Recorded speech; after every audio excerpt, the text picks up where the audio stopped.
A very good evening to one and all present here. I am Mas Khan, coordinator for Go Git It. As you all know, GitHub is a code hosting platform for collaboration and version control, which lets you and others to collaborate and work on projects. Basically, at a higher level, GitHub is a website and a cloud-based service that helps developers to store and manage their codes, as well as track and control changes in their code. Learning about GitHub has become a necessary nowadays for all the budding developers, and Mozilla Firefox Club VIT brings forth an amazing informative session on GitHub, which will be conducted by our project chair, Aryavardhan Modi. In this session, you will get to know about the benefits of using GitHub, along with a perfect roadmap on how to begin. You will also be provided with proper guidance on GitHub, essentials like repositories, branches, commits, and pull requests, followed by a doubt clearing session in the end. Now, I would like to request Aryavardhan to get on with the session.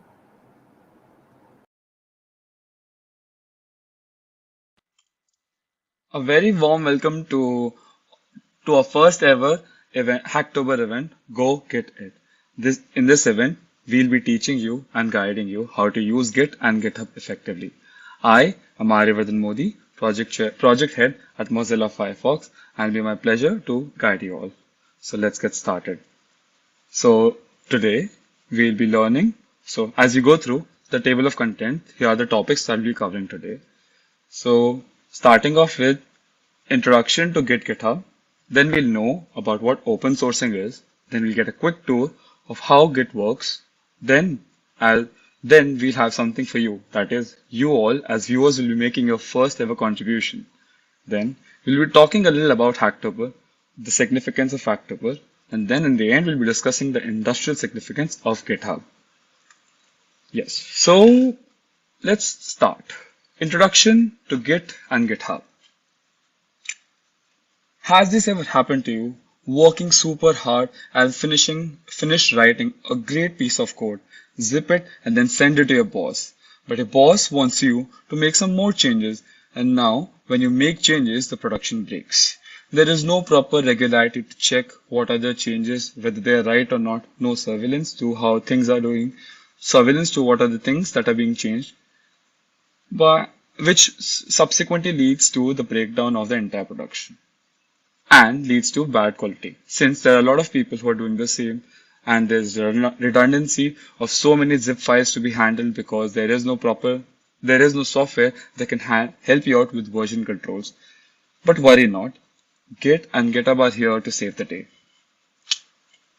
So as we all know, before getting into what Git and GitHub are, let's just see a basic representation of how these two work hand in hand. So as we know, GitHub is something that is a hosting service for Git projects, essentially for Dropbox for Git projects, and it is mainly used for collaborative work and distributing code and software. Git, on the other hand, manages the evolution of set of files called repositories or repos in a sane, highly structured way. It is like the track change. It is the one thing that makes it better than any other piece of software is it has a track changes feature from Microsoft Word, but more rigorous, powerful, and scaled to multiple files.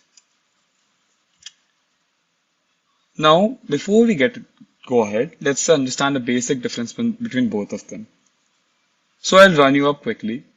Git is a tool that is installed locally on the system, which helps you to keep a track on all the changes that are being made. On the other hand, GitHub is a hosting service where you host all your projects, make code available for other developers to view, change, and edit, and revise all the changes that have been made. Let's move forward to let's know more about open sourcing. So open sourcing refers to any program whose source code is made available for use or modification as users or other developers see fit. What makes it different from proprietary software is that open source software is computer software that is developed as a public, open collaboration and made freely available to all. Best example that suits to this is Linux. As we all know, Linux is an open source software which is available to the entire public. People and developers can make their own distros as they want. They can create their own versions of Linux and use them according to their own. This is a basic diagrammatic representation of how Git works. You write a piece of code, you push it to GitHub where it gets merged with your own local repository. People review it, maintainers review it, and in the end, you generate a pull request. Based on your pull request, people merge it whether it suits, whether the production breaks or not. Based on that, owners and maintainers merge it with the main production branch. Now let's take a quick tour of Git.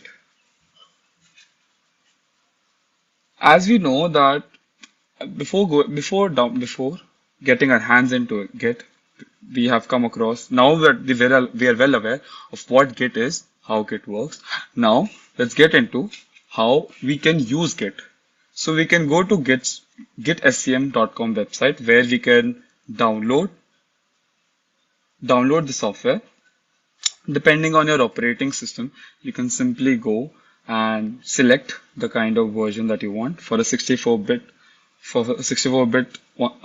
bit setup, you can go for the 64-bit setup, 32 for the same. For Linux-based users, you can type these commands, run these commands on your PowerShell, and you can run these commands on your Power.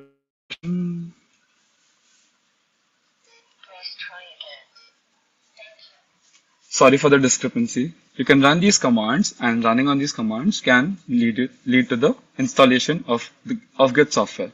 For Mac OS people, you can follow the same. Once the download is completed, once the download and installation process has been completed, we can see that when we type git bash or when we type git bash tool and other Git tools get installed. Once you open these tools, you can see such a window on my right that opens up. Once these tools are opened up, and we can even run on CMD to check whether Git has been successfully installed. We can do that by writing git hyphen hyphen version that will tell us which version of Git has been installed. Once these things are done, next thing that we'll proceed to is configuring our Git with our GitHub. How that can be done is simply by typing the following command: git space config space hyphen hyphen global user.name, and within these quotes you have to enter your GitHub username. The same has to be done for your email address. Then we move forward to our the ID where we will be syncing in our GitHub accounts and our credentials with. You don't need to worry. These things are, although they're pictured, but we'll be doing these things right here in front. Everything will be performed in front of you. So since things are made so easy for everyone, and Git is already installed in VS Code, we can simply use the GUI features that have been provided to us to log in and sign up into our Git accounts. Once we click on the sign in with GitHub button, then we give our authorization for VS Code and our GitHub to merge together and work in sync, and then such a page pops up which says that you are synced in finally. Now once all the process has been done, we can finally see that my GitHub account has been successfully linked with my VS Code. Thus, if I need to perform any sort of changes, any working on any repository, my ID will support me to utmost. Now it's time for your first ever contribution. But before we get into contribution, I would request all our viewers to scan the QR code and give the attendance.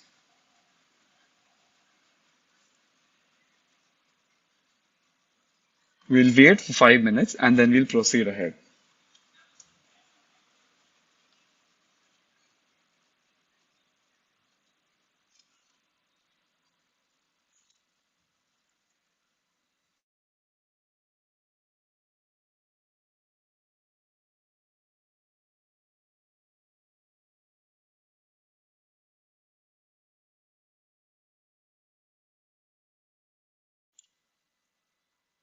All right. Hope all of you have scanned and everyone has followed till now. I know I might be going a little quick, but you need not worry. At the moment, we are just covering what are the things that are to be done. Eventually, we'll be showing the practical application of these things too. So you really need not worry. In case you face any sort of doubts, you can write it in the comments in the live comment section, and we'll get through it.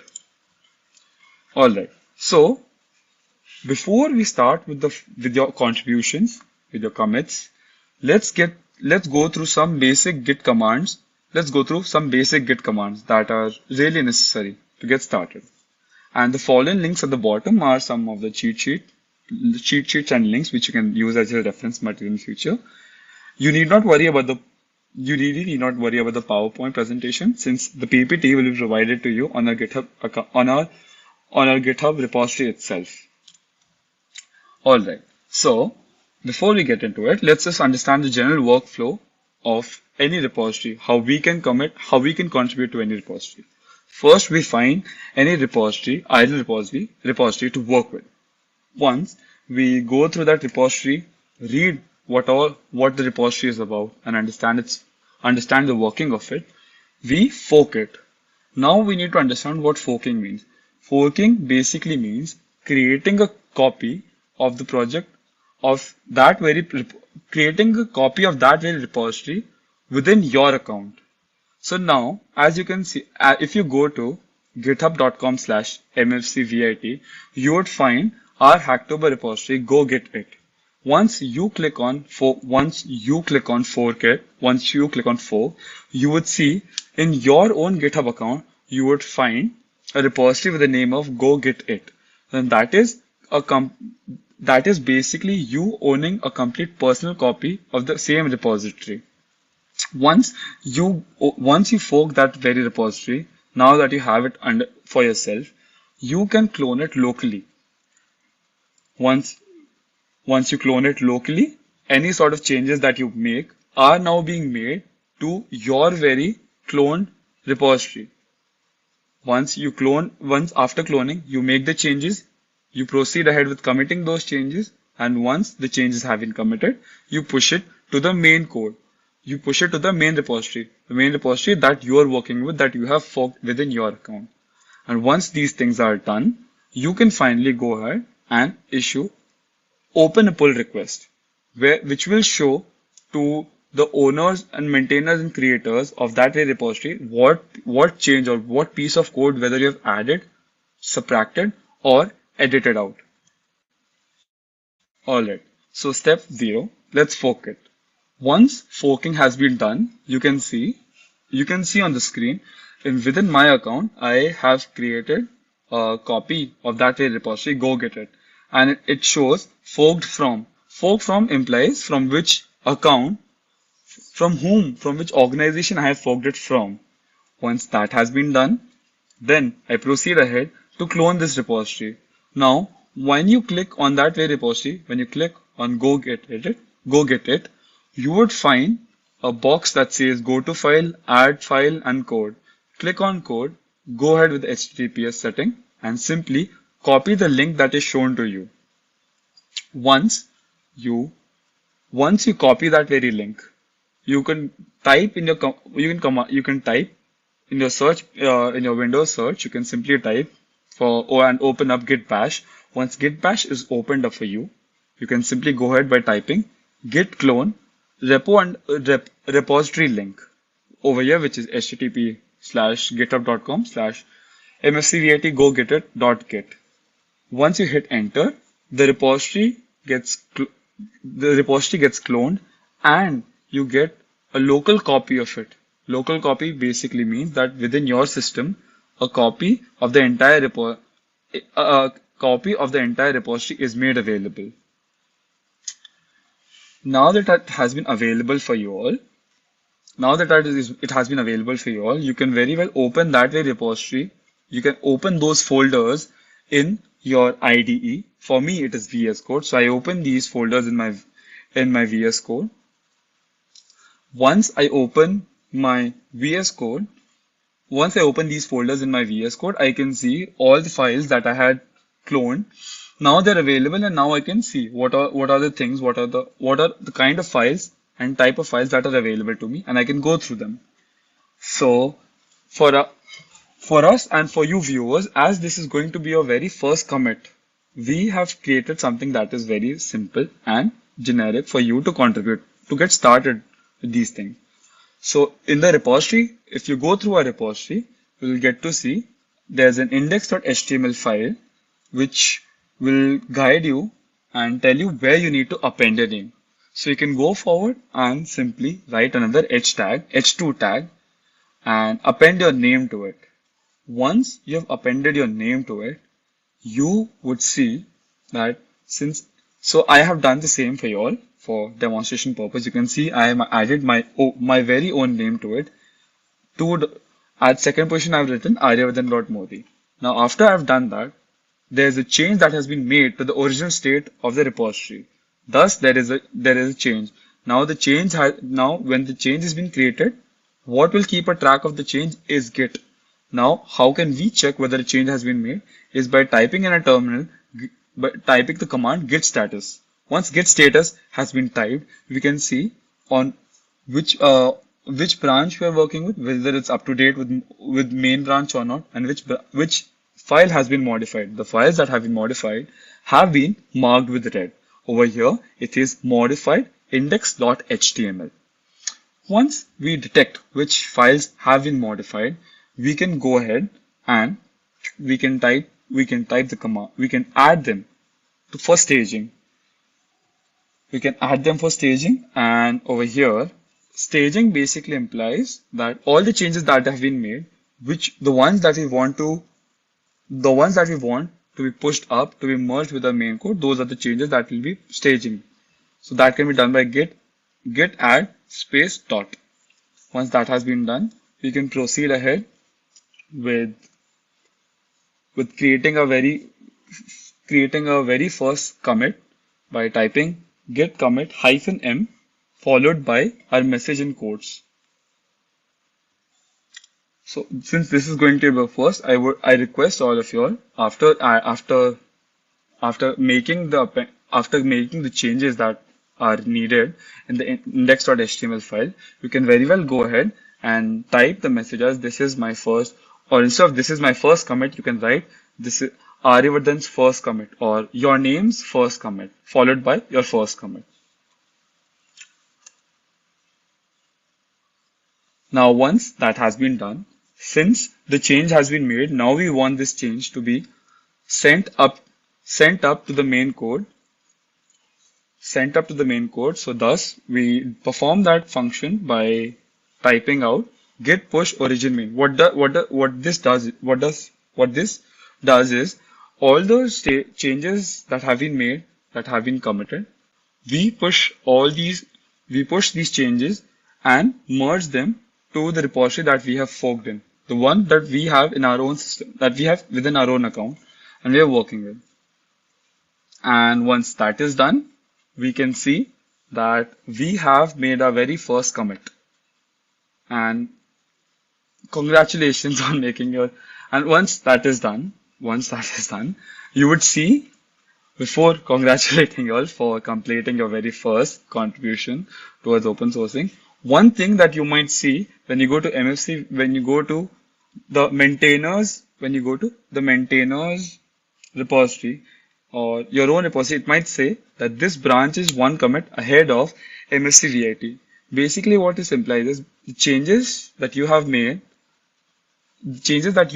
within your own account are not at par with the changes, or more like the repository that MFC-VIT has is not at par with the changes that you have made. Since it is one commit ahead, that's why to sort it out, you would create a pull request.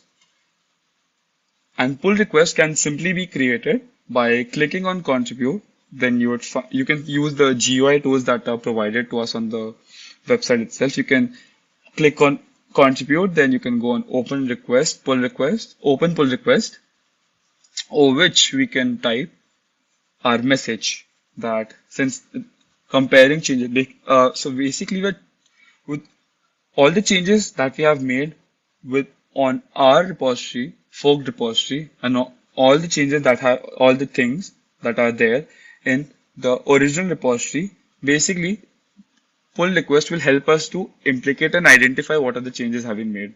So they will be marked with a title, which is this is my first commit. Once this is done, we click on create pull request, and once create pull request gets created, once you create your very first pull request, then it will show among pull, it will show in within issues and pull requests that you have issued a pull request, and we as maintainers, it will be our job to see what are the changes that have been made. We can look at the comparisons and we can check them whether they are fit to be merged with the main code or not. Once we find that these pieces of code are they are completely fit to be merged with the main piece of code, then we will end up merging your code with our main branch, and by that, you have successfully completed contributing to your first ever project. Now, as we have seen that what we saw just now was basically me explaining you via PPT how these things happen. But let me quickly show you a quick demonstration of how we can perform these things. So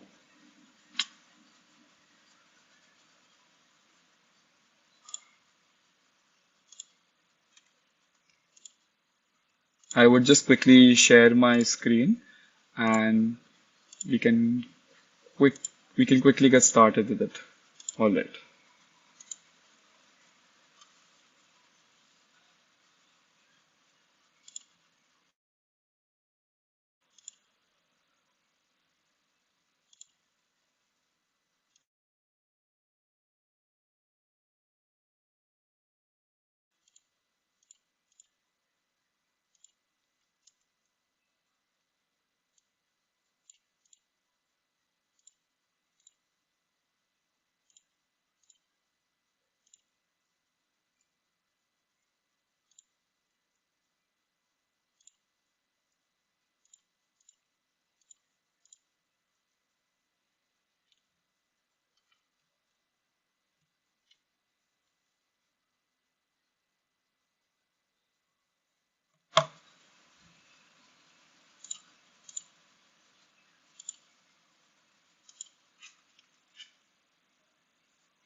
All right. So All right, so this is the main website from which we can install Git, and simply go on Git. Since I'm using Windows with a 64-bit config, so I'll click on it where it will start installing. And once the installation process gets completed, you will find you will find options where you can set these things according to your own, where you can set all the things that you want to, and after which you can finally go on Git. You'll find these tools as soon as you type Git. You'll find a couple of tools that get installed along the way. So the main tool with which we have to work with is Git Bash. So as you can see, Git Bash over here. I would go through the commands quickly. So for configuring them, I would go with git config global, and then I'll go with here I would enter my GitHub username, which is amgocyber123. Then I hit enter. Then I go with the same config global. I'll set up my email ID, and here I would put in my GitHub email ID, the email ID that I've used on my GitHub account. So once these things are done, I can simply check them by typing GitHub config user.name.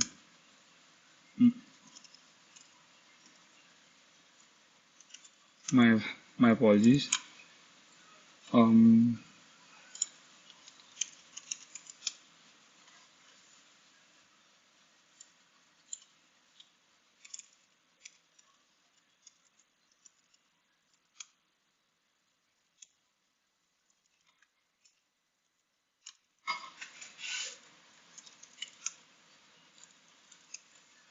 sorry for the inconvenience. But once, yeah, but once your configurations have been set up, you can simply go over here, go get it, which has been opened over here. This is the README file where we have explained you completely with all the references, with how you can get started, how you can work with branches, what are the basic prerequisites for working with the repository, and what all other steps that you need to follow to get a fairly decent understanding on GitHub.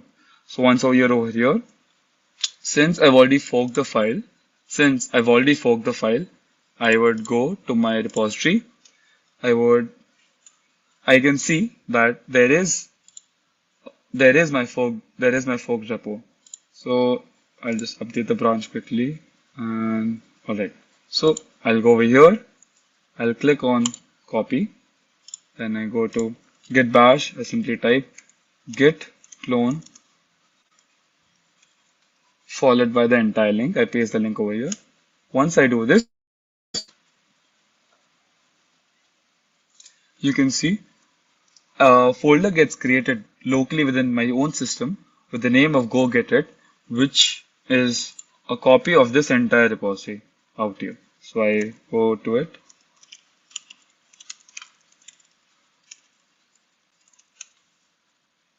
Alright. Here is the local version of that repository. I would proceed ahead opening up Visual Studio Code, where yeah.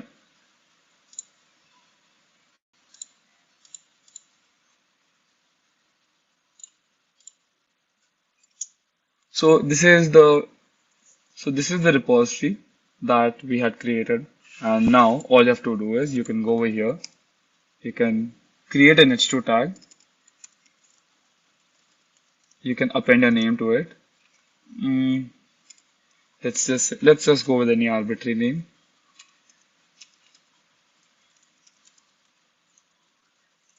And then we'll close this tag. And once this has been done, you need to save your file. You can go on terminal.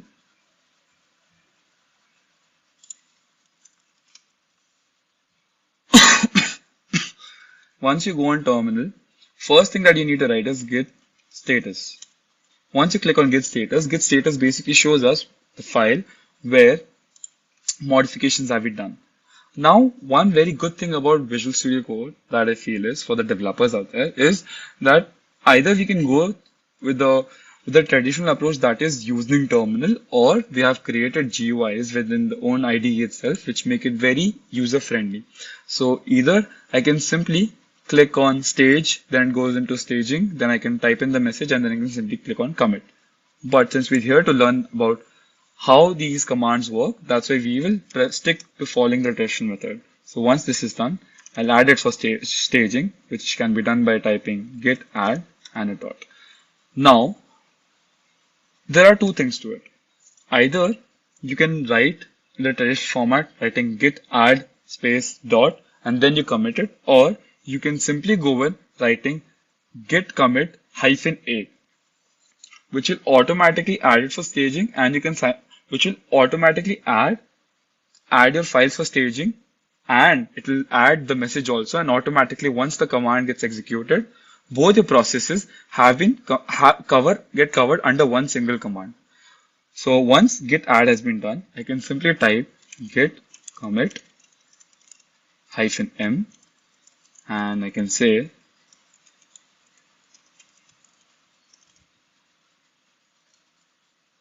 Utkarsh first commit. And once this is done, I can simply hit enter, and this will show my first commit. For file 1 change, number of insertions that have been done. And once this gets over, we can see over here waiting time of the changes that have been done. And as you've seen, once this has been done, you can simply go ahead and type git push origin main. which significant since we are not since we are working origin main. Since we are directly working with main branch itself, that's why instead of pushing it, that's why instead of pushing it somewhere else, we will directly work with the main branch. Thereby, we are pushing all our code into that very own branch. So we end up writing git push origin main. Once this has been done, all the changes that have been made, now old file and the new file both will sync together, will be in sync now.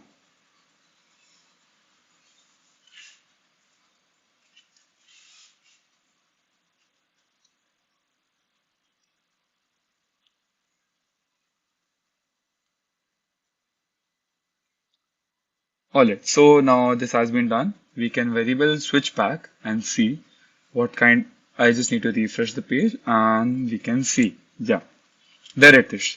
It says Utkarsh's first commit and we can see index.html has been, there has been an addition that has been made to index.html, which is a new h2 tag, h2 tag has been added.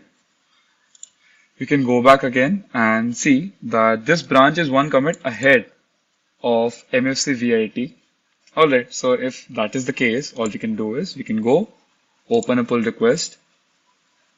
Once we see that we are fit to go to create a pull request, we can write a title to it. New commit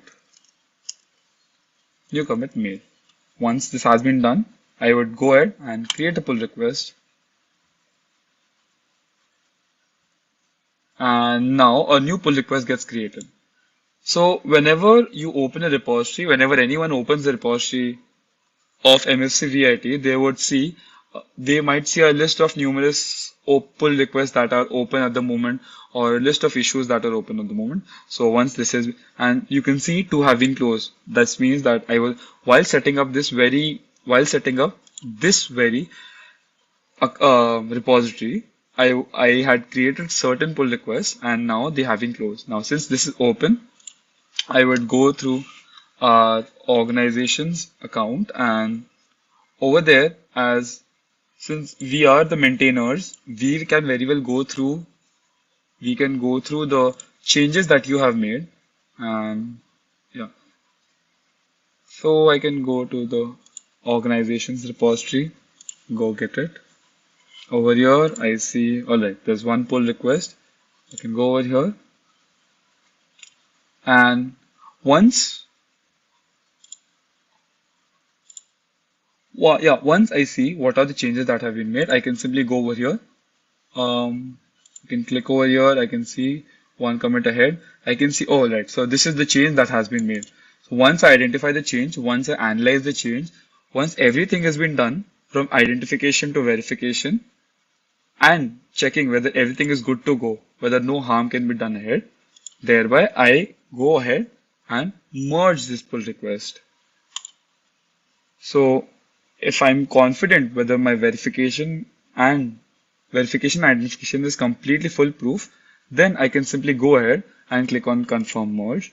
That will lead to that this will first show that the merge that you have created is now getting merged with the main code, and now your piece of code is readily available for all the people that will go through this account. So now when anyone lands on MFC-VIT's Go Get It repository, they will see Utkarsh's first commit, and then they can see the change also that we have made. This was a quick tour of how you as viewers have to make contributions. And now let's proceed ahead with the PPT.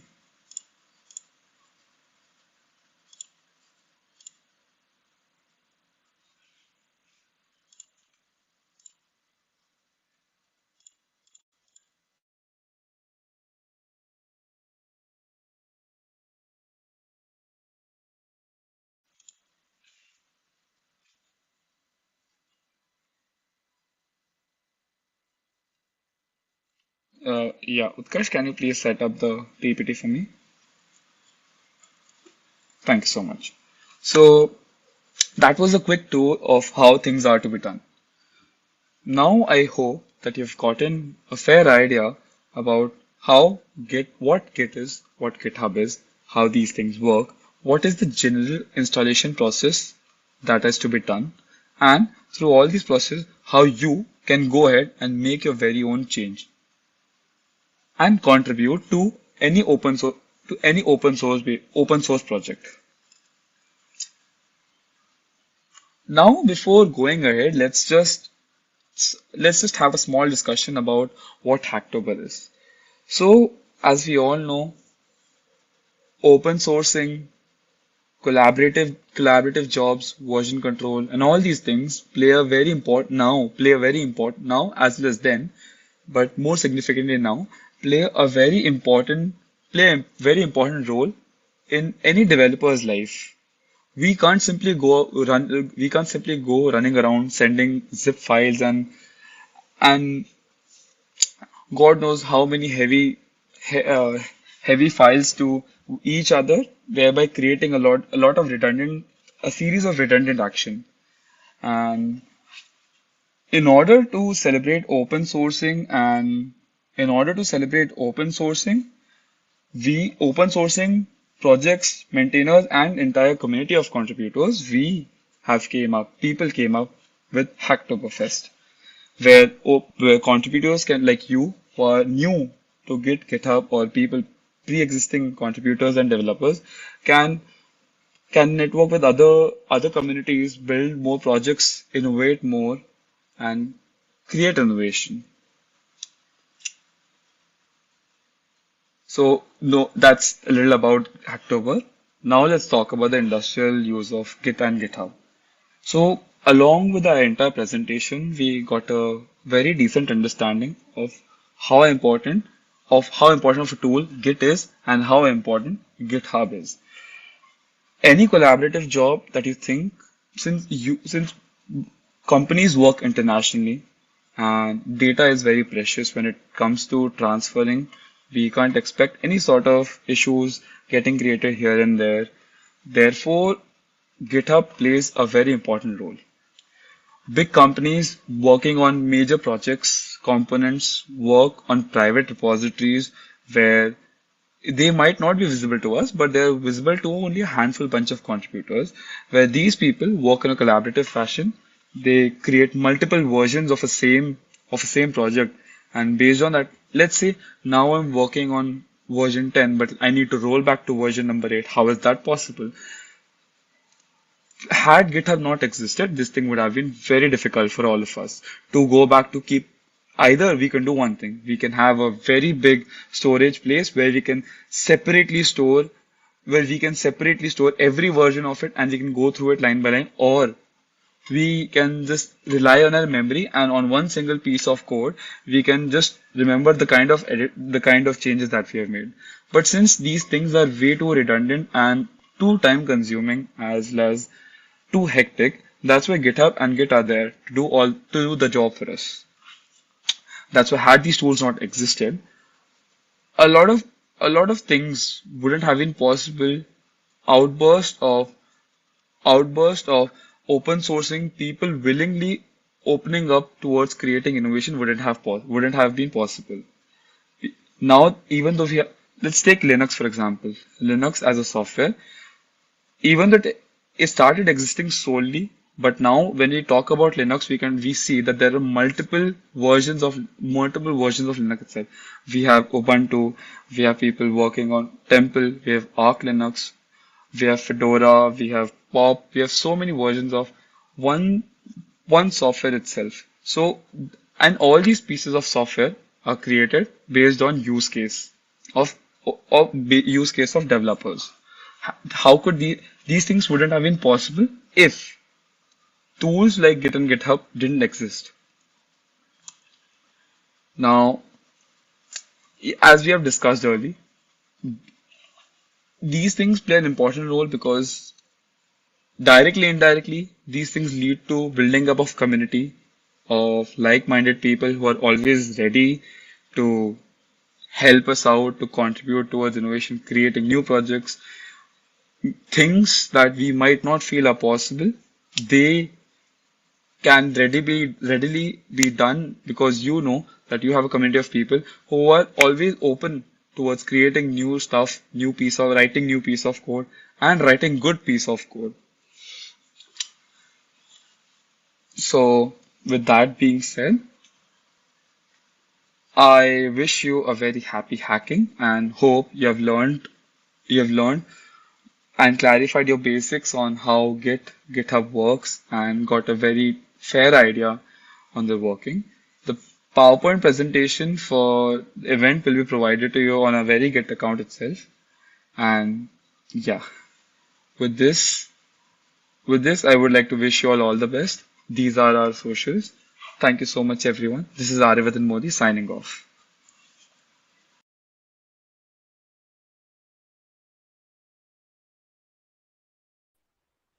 Thank you, Aryavardhan, for such an exciting and informative session. I am sure the essential points that were discussed today have projected a clear image of how to use GitHub among the participants. I would like to thank MFC-VIT for their wonderful efforts to bring out the best GitHub session and thus imparting knowledge on the same in such an exciting way. With this, we conclude today's session and hope to see you all in many more events like this. Happy coding!